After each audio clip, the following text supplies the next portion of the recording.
बिस्मिल्लाहिर्रहमानिर्रहीम अस्सलाम वालेकुम प्यारे दोस्तों की हाल चाल है तुहाडा। उम्मीद करना तुसी ठीक ठाक होगे ते अल्हम्दुलिल्लाह अल्लाह पाक दे करम नाल ते तुहाड़ियां दुआवां नाल तुहाडा भाई बिल्कुल ठीक ठाक है। ते भाई दी दुआ है कि अल्लाह ताला तुहानू सदा खुश रखे, सानू सारियां नू अपने हिफ्ज़ो ईमान च रखे, आमीन। तो दोस्तों सब तो पहले तमाम दोस्तां नू माह रमज़ान मुबारक होए। ते आओ अज दी वीडियो करने शुरू। बिस्मिल्लाहिर्रहमानिर्रहीम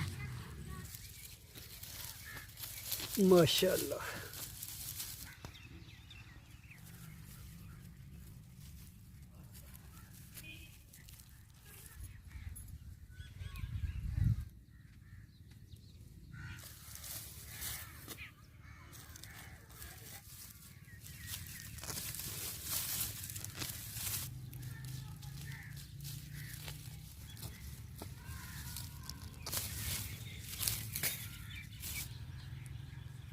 बिस्मिल्लाहिर्रहमानिर्रहीम। प्यास बहुत ज़्यादा लगी दी ही माशाअल्लाह। घर हूँ सत्तू आए ने बन के, हूँ पीने फिर इंशाअल्लाह काम जो रह गया करांगे। बिस्मिल्लाह।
बिस्मिल्लाहिर्रहमानिर्रहीम।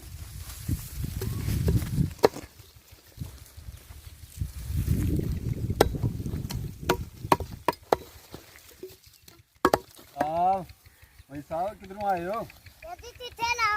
ऐसे ला दो जूता, इधर आयो छावे आयो।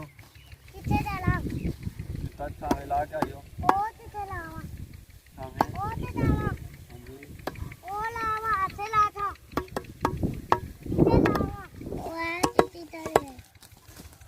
फालो ठीक है करेगा मामा ठीक है चल ठीक चल शाबाश। तू पीछे ओए चाची मैं भरना पीछे भाई दिया भाई पीछे हम चाची मैं भरना चाची चला तो पीछे चाची चला तो पीछे दादी दादी पीछे दादी दादी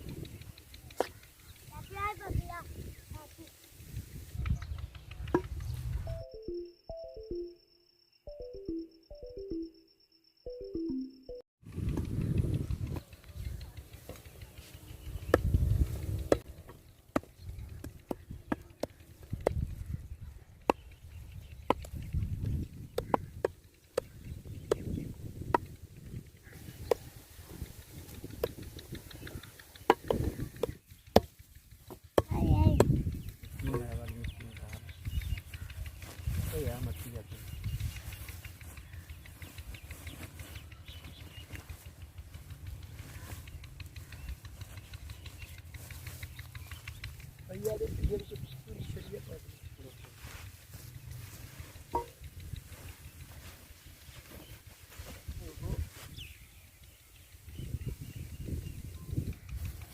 बिस्मिल्लाहिर्रहमानिर्रहीम।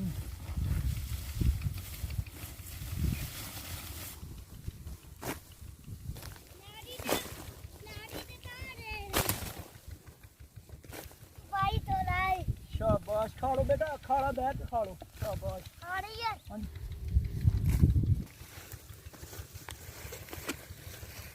उन्हें जो भैया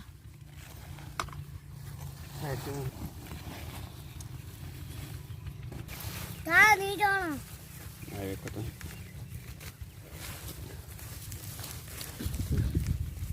चाची तू चाची दी हालत देखी। तो दोस्तों अल्हम्दुलिल्लाह अल्हम्दुलिल्लाह ए तुहाडे भाई दा घर दा लसन है माशाअल्लाह। ए लसन निकलिया ते अल्हम्दुलिल्लाह इहनूं पूरे साल वास्ते स्टोर कर लांगे। ते ਇਹੋ ही तुहाडे भाई दी अज दी वीडियो अज दी मसरूफियत। अगर पसंद आए तो लाइक ते शेयर जरूर करियो। अल्लाह पाक तुहानूं खुश रखे सलामत रखे। इंशाअल्लाह अगली वीडियो च जरूर मिलांगे। उन्नी देर तक इजाजत दो। अपना बहुत सारा ख्याल रखियो। भाई नूं दुआवां दी याद रखियो। अल्लाह हाफिज़। जज बोझे अभी तो ता छा दे हम बड़ हो यारा माता दे चाची माता ओ ते तारा